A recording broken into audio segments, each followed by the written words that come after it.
Hello everyone and welcome back. Let's continue our discussion on shares chart. So illustration number 15, Beautiful Company Limited issued 30,000 equity shares of 10 each payable as 3 per share on application, 5 per share including 2 as premium on allotment and 4 per share on call. All the shares were subscribed. Money due on all shares was fully received except from Ram holding 500 shares who failed to pay the allotment and call money, and Shyam holding 1000 shares who failed to pay the call money. All those 500 shares were forfeited. Of the shares forfeited, 1250, including whole of Ram's shares, were subsequently reissued to Jadoo as fully paid up at a discount of 2 per share. Pass the necessary journal entries in the journal of the company to record the forfeiture and reissue of the shares. Also prepare balance sheet of the company. ഞാൻ ആ format നിങ്ങൾക്ക് പറഞ്ഞിട്ടില്ല, അതുകൊണ്ട് balance sheet ഇപ്പം നമ്മൾ treat ചെയ്യുന്നില്ല. നമ്മൾ ഈ ജേർണൽ എൻട്രീസ് മാത്രമായിരിക്കും ഫോക്കസ് ചെയ്യുന്നത്. ഡിബെഞ്ചറും കൂടെ കഴിയുമ്പോൾ I talk about briefly about the format. പക്ഷെ ഫോമാറ്റ് എന്താണെന്ന് പറഞ്ഞാലും ultimately you will have to learn the format on your own. ഈ ചാപ്റ്റേഴ്സിൽ നിന്ന് ഇമ്പോർട്ടൻ്റ് ആയിട്ട് വരാൻ സാധ്യതയുള്ളതൊക്കെ ഈ ജേർണൽ എൻട്രീസ് ആണ്. അപ്പോൾ നമ്മുടെ കോൺസെൻട്രേഷൻ അതുകൊണ്ട് അവിടെയായിരിക്കും നമ്മൾ കൊടുക്കുന്നത്. സോ ഷെയർ ക്യാപിറ്റൽ എത്ര ഷെയർസ് ആണ്? 1000 റാമിൻ്റെയും 500 റാമിൻ്റെയും ശ്യാമിൻ്റെ 1000. So put together 15th question.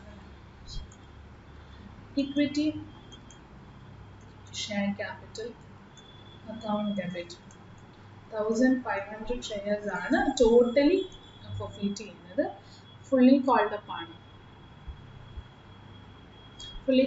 ആണ്. അപ്പോൾ ഫുൾ 10 rupees 15,000. Now, ഈ ഒരു ക്വസ്റ്റ്യൻ പ്രീമിയത്തിൽ ഷെയർസ് ഇഷ്യൂ ചെയ്താണ്, including premium and allotment stage അല്ലേ. അപ്പോൾ ഇവിടെ ആരെങ്കിലും അലോട്ട്മെന്റിൽ ഫോർഫീറ്റ് ചെയ്യുന്നുണ്ടോ? അലോട്ട്മെന്റ് ഡ്യൂ ആക്കുന്നുണ്ട് കോൾസിന്.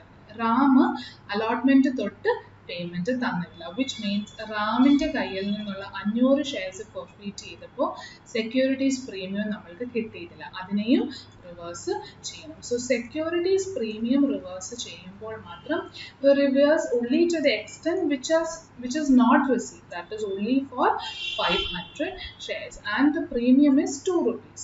So therefore I can say 1000 rupees മാത്രമാണ് ഞാൻ ഡെബിറ്റ് ചെയ്യുന്നത്. കാരണം ശ്യാം ഓൾറെഡി ആ പൈസ ഒന്ന് കോൾ മണി ആയപ്പോഴാണ് അയാൾ എന്ത് സംഭവിച്ചു, ഇൻ അരിയേഴ്സ് വന്നത്. അതുകൊണ്ട് റാമിന്റെ പോർഷൻ മാത്രം നമ്മൾ സെക്യൂരിറ്റീസ് പ്രീമിയം ഡെബിറ്റ് ചെയ്യും. ഇനി ക്രെഡിറ്റ് ചെയ്യുന്നത് ഇക്വിറ്റി ഷെയർ അലോട്ട്മെന്റ് ക്രെഡിറ്റ് ചെയ്യും. കോൾസ് ഇൻ അരിയർ വേണമെങ്കിൽ ക്യുമുലേറ്റീവ്ലി ചെയ്യാം. അപ്പോൾ ഈസിന് വേണ്ടി ഞാൻ ഓരോന്നും സെപ്പറേറ്റ് ചെയ്ത് എഴുതി തന്നെ കാണിക്കാം. നിങ്ങൾക്ക് കോൾസ് ആൻഡ് അരിയേഴ്സ് ചെയ്യണമെങ്കിൽ അലോട്ട്മെന്റിന്റെ ഫസ്റ്റ് കോൾ മണിയുടെ ഒക്കെ ഒരു വർക്കിംഗ് നോട്ട് പോലെ എഴുതിയിട്ട് ആഡ് ചെയ്ത് കോൾസ് ആൻഡ് അരിയർ എന്ന് കൊടുത്തിട്ട് അസംഷൻ കൊടുത്താൽ മതി. I would have transferred everything to calls and arrear. ആ രീതിയിലാണ് ഞാൻ ട്രീറ്റ് ചെയ്തിരിക്കുന്നത്. സോ ഇക്വിറ്റി ഷെയർ അലോട്ട്മെന്റിൽ എത്ര രൂപയാണ് കിട്ടാനത്? റാം ആണ് തരാനത് അല്ലേ. So 500 shares into 5. So 500 share into 5 എന്ന് പറയുമ്പോൾ 2500 രൂപയാണ് എനിക്ക് കിട്ടാതെ പോകുന്നത് അലോട്ട്മെന്റിൽ മാത്രം. ഇനി ഇക്വിറ്റി ഷെയർ കോളിന് 4 രൂപയാണ് കിട്ടണത്. ഇക്വിറ്റി ഷെയർ കോൾ 4 രൂപ ആരൊക്കെ തരണം? റാമും തരണം, ശ്യാമും തരണം അല്ലേ. സോ വിച്ച് മീൻസ് 1500 ഷെയറിനും 4 രൂപ കിട്ടാനുണ്ട്, which is 6000 rupees. And therefore remaining credit I will take to forfeited shares or shares forfeited. Interchangeably നമുക്ക് യൂസ് ചെയ്ത് എഴുതാം. അതുകൊണ്ട് forfeited shares എഴുതുന്നത് എത്രയാണ് നമ്മൾക്ക് കിട്ടിയിരിക്കുന്നത്? റാമിന്റെ കയ്യിൽ നിന്ന് ഏറ്റവും ആദ്യത്തെ ആപ്ലിക്കേഷൻ മാത്രം കിട്ടി. അതായത് റാമിന്റെ കയ്യിൽ നിന്ന് 500 ഷെയറിൽ നിന്ന് 3 രൂപ കിട്ടി. ശ്യാമിന്റെ കയ്യിൽ നിന്ന് 1000 രൂപയ്ക്ക് ഏതൊക്കെ എമൗണ്ട് കിട്ടി? അലോട്ട്മെന്റും കിട്ടി, ആപ്ലിക്കേഷനും കിട്ടി. പക്ഷെ ഇവിടെ അലോട്ട്മെന്റിൽ ആക്ച്വലി സ്പീക്കിംഗ് പ്രീമിയം വന്നിട്ടുണ്ട് അല്ലേ. അപ്പോൾ ആ പ്രീമിയം നമ്മൾ റെക്കോർഡ് ചെയ്യേണ്ട കാര്യമില്ല, കാരണം അത് ഓൾറെഡി റിസീവ് ചെയ്തു. അതുകൊണ്ട് നമ്മൾ പ്രീമിയം ഡെബിറ്റിൽ റെക്കോർഡ് ചെയ്തൊന്നും എലിമിനേറ്റ് ചെയ്യാത്തത് കാരണം റിസീവ് ചെയ്തതിന്റെ കണക്കെടുക്കുമ്പോഴും റിസീവ് ചെയ്ത പ്രീമിയത്തിന്റെ കാര്യം നമ്മൾ പറയുന്നത്. റിസീവ് ചെയ്യാത്ത പ്രീമിയം മാത്രമാണ് ഡെബിറ്റ് ചെയ്ത് റിവേഴ്സ് ചെയ്യുന്നതും കോൾസിനായിട്ട് അലോട്ട്മെന്റിലും കാണിക്കുന്നത്. സോ ശ്യാമിന്റെ കയ്യിൽ നിന്ന് പ്രീമിയം ഒഴികെ എത്രയാണ് കിട്ടിയിരിക്കുന്നത്? 3 + 3 6 rupees. I hope it is clear. Yeah. Allotment സ്റ്റേജിൽ പ്രീമിയം ഉള്ളതുകൊണ്ടാണ് നമ്മൾ പറഞ്ഞത് അയാൾ അലോട്ട്മെന്റ് മുഴുവൻ തന്നു. അപ്പോൾ പ്രീമിയവും തന്നിട്ടുണ്ട്. പക്ഷെ പ്രീമിയം തന്നത് കാരണം നമ്മൾ പ്രീമിയത്തിന്റെ കാര്യം ഫോർഫീച്ചറിൽ എവിടെയും പറയുന്നില്ല. പ്രീമിയം തന്നിട്ടില്ലായിരുന്നെങ്കിലോ എവിടെയൊക്കെ പ്രീമിയത്തിന്റെ ഇമ്പാക്ട് വരുന്നു അതെല്ലാം പറയും. ഇങ്ങനെ ഒന്ന് ഓർത്താലും മതി. സോ therefore forfeited ഷെയർസിൽ ടോട്ടലി നമുക്ക് എത്ര കിട്ടി? 6000 plus 1500 7500. So 16,000. Now if you see you get the tallied entry. This is the forfeiture entry. ഇനി എന്താണ് അടുത്ത് സംഭവിച്ചിരിക്കുന്നത്? ഈ 1500 ഷെയറിൽ 1250 ഷെയർ നമ്മൾ മുഴുവൻ റീഇഷ്യൂ ചെയ്തു. അതിൽ റാമിന്റെ മുഴുവൻ 500 ഉണ്ടായിരുന്നു. അപ്പൊ ശ്യാമിന്റെ മാത്രമാണ് 750 നമ്മൾ എടുത്തതെന്ന് പറയുന്നു അല്ലെ. സോ അത് നമ്മൾ കൊടുത്തത് fully paid up at a discount of 2 per share. അതായത് ഡിസ്കൗണ്ടിന് ഇവിടെ ഉദ്ദേശിക്കുന്നത് പുതിയ ആളായ ജാദുവിന് കൊടുത്തപ്പോൾ ടോട്ടൽ ഷെയറിന്റെ ഫേസ് വാല്യൂ പെയ്ഡപ്പ് വാല്യൂ എത്രയാണ്? 10 രൂപ. അതിൽ നിന്ന് എത്രയും നമ്മൾ വാങ്ങിച്ചിട്ടുള്ളൂ? 2 രൂപ കുറച്ച് അയാൾക്ക് ആ ഒരു ഡിസ്കൗണ്ട് കൊടുത്ത് ബാക്കിയാണ് നമ്മൾ അയാളുടെ കയ്യിൽ നിന്ന് വാങ്ങിച്ചിട്ട് ഉള്ളത്. So therefore next entry will be for the reissue entry, bank account debit. അതുകൊണ്ടാണ് ഇവിടെ ഡിസ്കൗണ്ട് എന്ന് പറയുന്നത്. അല്ലാതെ ഡിസ്കൗണ്ടിൽ ഇഷ്യൂ ചെയ്തില്ല. റീഇഷ്യൂവിൽ നമ്മൾ ആ ലോസിനെ ആണ് ഈ ഡിസ്കൗണ്ട് എന്നുള്ള രീതിയിൽ അവർ പറയുന്നത്. 1250 ഷെയർസ് ആണ് കൊടുത്തത് and we gave up at a discount of 2 per share fully paid up ഷെയർസിന്. അതായത് 10 രൂപയുടെ സ്ഥാനത്ത് 2 രൂപ കുറച്ചിട്ട് 8 രൂപയെ ഞാൻ അയാളുടെ കയ്യിൽ നിന്ന് വാങ്ങിച്ചോളൂ. So which is going to be 10,000 rupees. So ബാങ്കിൽ എനിക്ക് കിട്ടിയത് 10,000 രൂപ. ഞാൻ ക്രെഡിറ്റ് ചെയ്യാൻ പോകുന്നത് ഈക്വിറ്റി ഷെയർ ക്യാപിറ്റൽ എന്ന് പറഞ്ഞ് 1,250 into 10 rupees, which is 12,500. And remaining loss on reissue, I will collect from shares forfeited account. Forfeited shares account debit. So 1,250 into 2, which is 2,500. Now the next entry will be to pass any forfeited account balance to capital reserve. Shares forfeited account debit to capital reserve.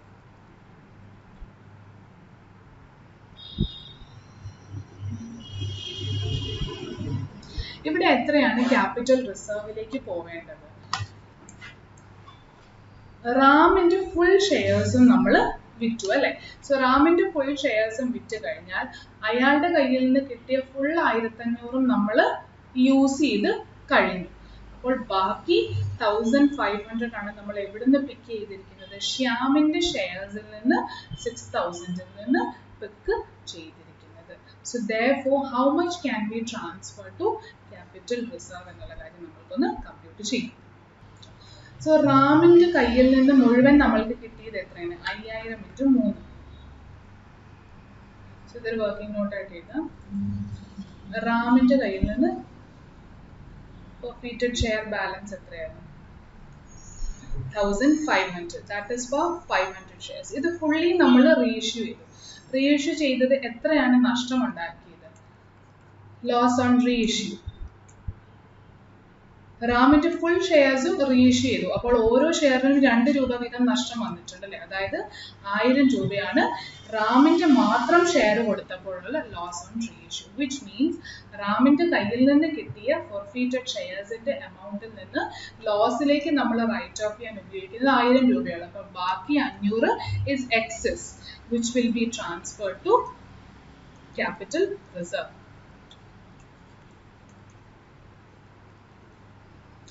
What about Shyam? ശ്യാമിന്റെ case നോക്കുകയാണെങ്കിൽ ശ്യാമിന്റെ കയ്യിൽ നിന്ന് നമ്മൾക്ക് കിട്ടിയത് 1000 ഷെയർസിന് 6 രൂപ വീതം. So which means we have got 6,000 rupees from him. And എത്രയാണ് ലോസ് നമ്മൾ റൈറ്റ് ഓഫ് ചെയ്തത്? Loss on reissue. Loss on reissue എഴുതി തള്ളുമ്പോൾ we have actually paid only or reissued only 750 shares. Total എത്രയാണ് റീഇഷ്യൂ ചെയ്തിരിക്കുന്നത്? 1250. അതിൽ 500 ഷെയറും റാമിന്റെ ആണെങ്കിൽ ബാക്കി 750 ശ്യാമിന്റെ വിൽക്കാൻ സാധ്യതയുള്ളൂ. സോ therefore 6000 രൂപ കിട്ടിയത് 1000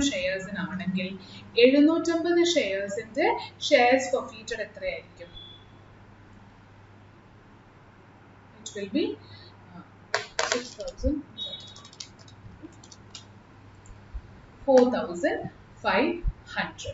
ഈ 4,500-ൽ നിന്ന് 4,500 ആണ് ശരിക്കും 750 ഷെയറിന്റെ ഫോർഫീറ്റഡ് എമൗണ്ട് എന്ന് പറയുന്നത്. സോ ഞാൻ ഹെഡിങ് എഴുതുമ്പോൾ അങ്ങനെയാണെങ്കിൽ കുറച്ചൊന്ന് റീഡിഫൈൻ ചെയ്തേക്കാം. Ram's total forfeited share amount is 6,000, but amount in forfeited shares pertaining to reissued shares is going to be 6,000 if it was for 1,000 shares. How much is for 750, which is going to be 4,500. Yeah, so 4,500 ആണ് ശ്യാമിന്റെ വിറ്റ് ഷെയറിന്റെ forfeited അമൗണ്ടിൽ കിടക്കുന്നത്. അതിൽ എത്ര രൂപയാണ് loss സംഭവിച്ചിരിക്കുന്നത്, loss on reissue എന്ന് പറഞ്ഞ് നമ്മൾ എഴുതി തള്ളിയിട്ടുണ്ട്. 2,500 ആണ്. 2,500-ൽ 1000 ആരുടെ ആയിരുന്നു? റാമിന്റെ ലോസ് ഓൺ റീഇഷ്യൂ ആണ്. അങ്ങനെയാണെങ്കിൽ ശ്യാമിന്റെ ലോസ് ഓൺ റീഇഷ്യൂ എത്രയായിരിക്കും? ബാക്കി എഴുതിയാലും മതി. 2,500 minus 1,000, or we can even say 750 ഷെയർസിന് ഓരോ ഷെയറിനും 2 രൂപ വീതം. അതായത് 1,500 രൂപയാണ് ലോസ് ഉള്ളത്. So therefore, from the 750 shares that he had and which were forfeited, 3,000 രൂപ ഇനിയും എക്സസ് കിടപ്പുണ്ട്.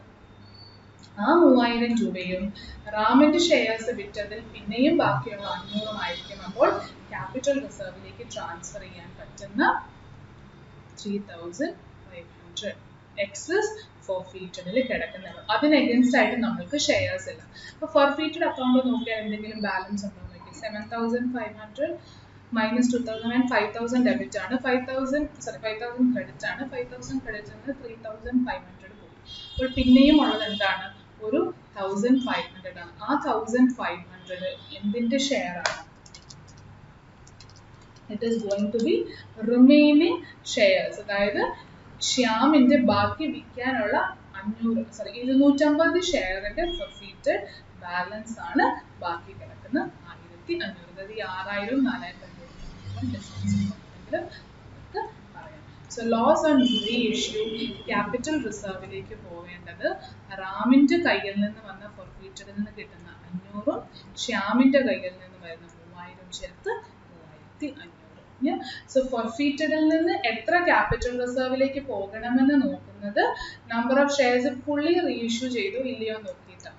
ഫുള്ളി റീഇഷ്യൂ ചെയ്തെങ്കിൽ ഫുൾ അയാളുടെ കയ്യിൽ നിന്ന് കിട്ടിയ ഫോർഫീറ്റഡ് എമൗണ്ടിലേക്കും ലോസ് അഡ്ജസ്റ്റ് ചെയ്ത് ബാക്കി മുഴുവൻ ക്യാപിറ്റൽ റിസർവിലേക്ക് കൊണ്ടുപോകാം.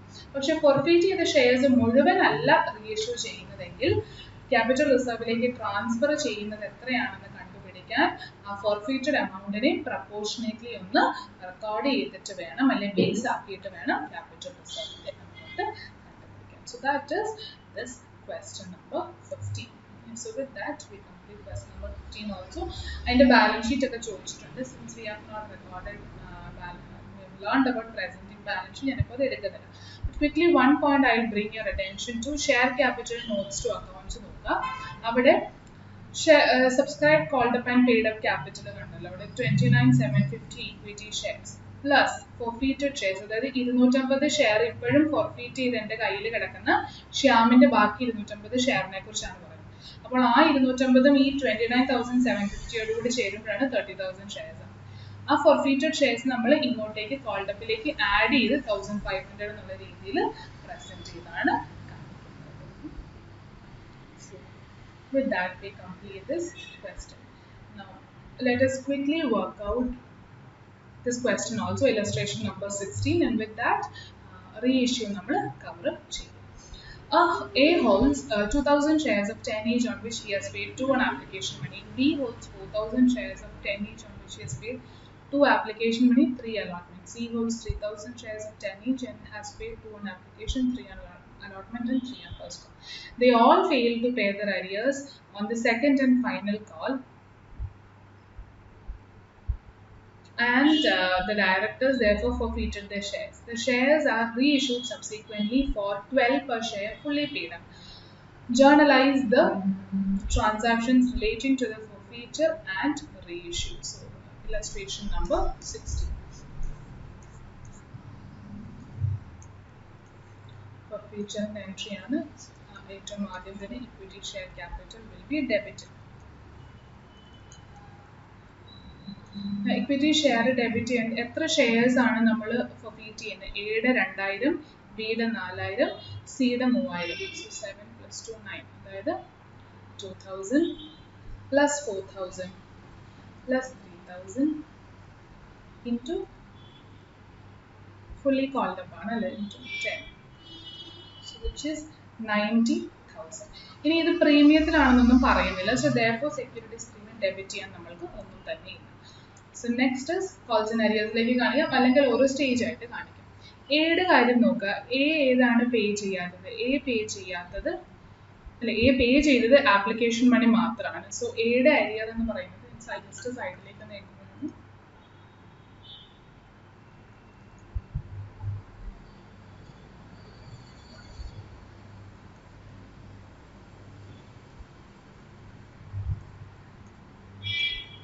ആപ്ലിക്കേഷൻ മണി അരിയേഴ്സ് ആർക്കും തന്നെയില്ല.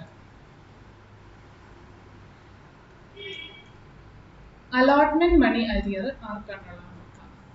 എ പെയ്ഡ് ആപ്ലിക്കേഷൻ മണി, പക്ഷെ അത് കഴിഞ്ഞിട്ടൊന്നും പേ ചെയ്യുന്നതിനെ കുറിച്ച് പറയുന്നില്ല അല്ലേ. സോ എ അലോട്ട്മെന്റ് മണി പേ ചെയ്യണം. അലോട്ട്മെന്റ് മണി എത്രയായിരുന്നു? 3 rupees ആണ് ഓൺ 2000 ഷെയർസ്. സോ എ തരാനുള്ളത് 2000 ഷെയർസിന്മേൽ 3 രൂപ വീതം 6000 രൂപ തരാനുണ്ട്. ഇനി ബിയുടെ കാര്യം നോക്കാം. ബി ആപ്ലിക്കേഷനും തന്നു, അലോട്ട്മെന്റും തന്നു. സോ ബി അലോട്ട്മെന്റ് ഡ്യൂ അല്ല. ഏതാണ് പിന്നെ ബിക്ക് ഡ്യൂ ആയിട്ടുള്ളത്? കോൾ മണീനെ കുറിച്ചാണെന്നും പറയാത്തത് അല്ലെ. First call and second call. So first call total 10 rupees ആണ്. First allotment 6. So first call അയാൾ തന്നിട്ടില്ല, ഫൈനൽ കോളും തന്നിട്ടില്ല. First call is 3 rupees. First call and final call. So B തരാത്തത് അലോട്ട്മെന്റ് അല്ല, ഫസ്റ്റ് കോൾ ആണ് ബി തരാത്തത്. B തരാത്ത ഫസ്റ്റ് കോൾ എത്രയുണ്ട്? 4000 ഷെയർസിന്മേൽ 3 രൂപ വീതം. 4000 into 3. So that is 12,000. Now C has paid application, allotment and first call also. So he is due to pay only the final call. And final call എത്ര രൂപയാണ്? Total 10 രൂപയാണ്. അതിൽ application 2 പോയി, allotment 3 പോയി, first call 3 പോയാൽ ബാക്കി ഇനിയും collect ചെയ്യാനുള്ളത് അനദർ 2 rupees ആണ്. ആ 2 rupees ആണ് C default in the 3000 shares. So C has defaulted in paying the final call 3000 shares and then 2 rupees, which is 6000. Now C has defaulted only that. What about B? B first call pay ചെയ്തില്ലെങ്കിൽ he wouldn't have paid final call also. Final call അയാൾ എത്ര തരാനുണ്ടായിരിക്കും? 4000 shares 2 രൂപ വീതം, 8000 രൂപ. And A എത്രയൊക്കെ തരാനുണ്ട്? A allotment തൊട്ടേ പേ ചെയ്യുന്നില്ലെങ്കിൽ A wouldn't have paid the first call also, 3 rupees per share. That is 2000 മേൽ 3 rupees.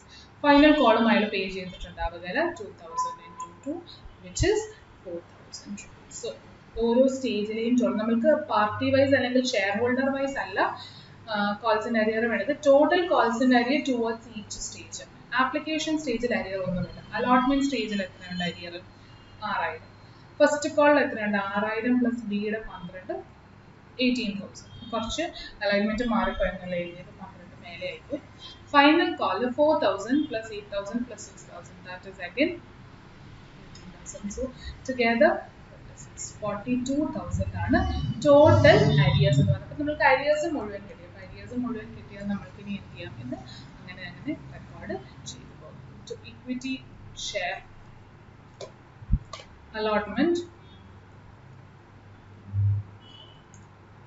6,000 to equity share first call. അപ്പോൾ ഇതൊരു വർക്കിംഗ് നോട്ടായിട്ട് എഴുതിയാൽ ആ റെഫറൻസ് കൊടുത്താൽ മതി. ഫസ്റ്റ് കോളിൽ 18,000 ആണ് കിട്ടാനുള്ളത്. Equity share final call again 18,000 rupees. So final column record is now we have to record the amount that you have actually received, which is forfeited ഷെയർസിലേക്ക് പോകുന്നതാണ്. സോ ഷെയർസ് forfeited അക്കൗണ്ടിൽ അത് നിങ്ങൾക്ക് വേണമെങ്കിൽ ചെക്ക് ചെയ്താൽ മതി. 90,000 ഇതെല്ലാമാണ് അരിയേഴ്സ് എങ്കിൽ ബാക്കി കിട്ടി, അല്ലെങ്കിൽ നമ്മൾക്ക് ഓരോന്നോരോന്നായിട്ട് ചെക്ക് ചെയ്യാം. ആപ്ലിക്കേഷൻ സ്റ്റേജിൽ 2 രൂപയാണ് തരേണ്ടത് അല്ലെ. എ എത്ര തന്നിട്ടുണ്ടായിരിക്കും ആപ്ലിക്കേഷൻ സ്റ്റേജിൽ?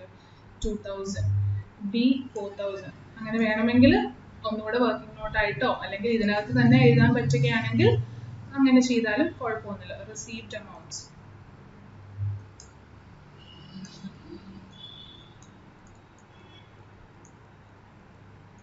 ആപ്ലിക്കേഷൻ എല്ലാവരും തന്നിട്ടുണ്ട്. സോ 2000 ഷെയർസും വേണമെങ്കിൽ നമുക്ക് ഹെഡിങ്ങിൽ നിന്ന് കൊടുത്താൽ കുറച്ചുകൂടെ computation. 2000 shares, 4000 shares and 3000 shares. So application സ്റ്റേജിൽ 2 രൂപ വീതം എല്ലാവരും 4000, 8000. അലോട്ട്മെന്റ് എ തന്നിട്ടില്ല, ബാക്കി 2 പേരും തന്നിട്ടുണ്ട് അല്ലേ. എ ആണ് അരിയത്. 3 രൂപ വീതമാകുമ്പോൾ എ തന്നിട്ടില്ല, ബാക്കി എല്ലാവരും തന്നു. So which is 4000 into 3, 12,000, 3000 into 3, 9,000. First call. So first call A തന്നിട്ടില്ല, ബി തന്നിട്ടില്ല, സി മാത്രം തന്നു, which was again 3 rupees. So 3000 into 3. And final call ആരും തന്നെ തന്നിട്ടില്ല.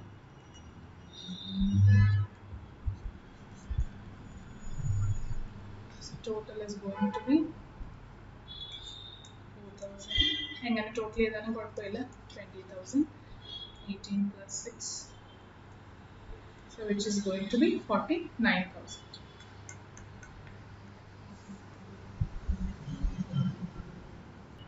ഫസ്റ്റ് കോളിൽ 9,000 സി മാത്രം തന്നെ, ഫൈനൽ കോൾ ആരും തന്നിട്ടില്ല. So this is 20,000. So put together it is going to be 48,000. So 48,000 ആണ് റിസീവ് ചെയ്തത്. 48,000 അല്ലാതെ നോക്കിയാലും കാര്യമായിട്ടുള്ള 18,000 plus 18,000, 90,000. സോ ഫോർഫീച്ചറിന്റെ എൻട്രി നമ്മൾ റെക്കോർഡ് ചെയ്ത് കഴിഞ്ഞു. ഇനി അടുത്ത് നമുക്ക് റെക്കോർഡ് ചെയ്യാനുള്ളത് V reissued all these shares as at 12 per share fully paid. So which means എല്ലാ ഷെയറും ഇത് എന്തെങ്കിലും ഹോൾഡ് ചെയ്യാനായിട്ട് പറഞ്ഞാൽ മുഴുവനും ഷെയർ ഈ ഷെയർസ് എന്നാണ് പറയുന്നത്. അപ്പം എല്ലാം തന്നെ റീഇഷ്യൂ ചെയ്യും. അപ്പോൾ റീഇഷ്യൂ ചെയ്തപ്പോൾ ബാങ്കിലേക്ക് നമുക്ക് പൈസ തന്നു. Bank account debit. എത്ര ഷെയർസ് ആണ് നമുക്ക് റീഇഷ്യൂ ചെയ്യാനുള്ളത്? 9,000 ഷെയർസ്. 9,000 ഷെയർസ് എത്ര രൂപയ്ക്കാണ് നമ്മൾ കൊടുത്തത്? 12 per share as fully paid. ഇവിടെയാണ് ആ പോയിന്റ് നോക്കുന്നത്. പുതിയ ഷെയർ ഹോൾഡറിന് നമ്മൾ കൊടുത്തപ്പോൾ എത്രയാണ് എമൗണ്ട് കളക്ട് ചെയ്യുന്നത്, അത് തന്നെ ഈ ഷെയറിന്റെ ഫേസ് വാല്യൂവിനേക്കാളും കൂടുതലാണ്. ഫേസ് വാല്യൂ ഷെയറിന് എത്രയാണ്? 10. അപ്പോൾ അതിനും മേലെയാണ് പുതിയ ഷെയർ ഹോൾഡറിന്റെ കയ്യിൽ നിന്ന് മാത്രം വാങ്ങിക്കുന്ന എമൗണ്ട് എങ്കിൽ ആ എക്സസ് നമ്മൾക്ക് എങ്ങോട്ടേക്ക് ട്രാൻസ്ഫർ ചെയ്യാം?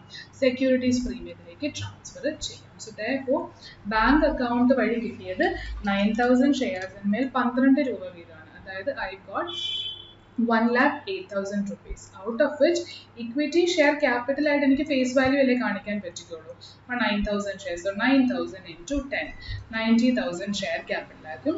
ബാക്കി എക്സസ് ഞാൻ വാങ്ങിച്ചത് സെക്യൂരിറ്റീസ് പ്രീമിയം. ഇതാണ് നമ്മൾ പറഞ്ഞ ആ ഡിസ്കസ് ചെയ്ത പോയിന്റ്.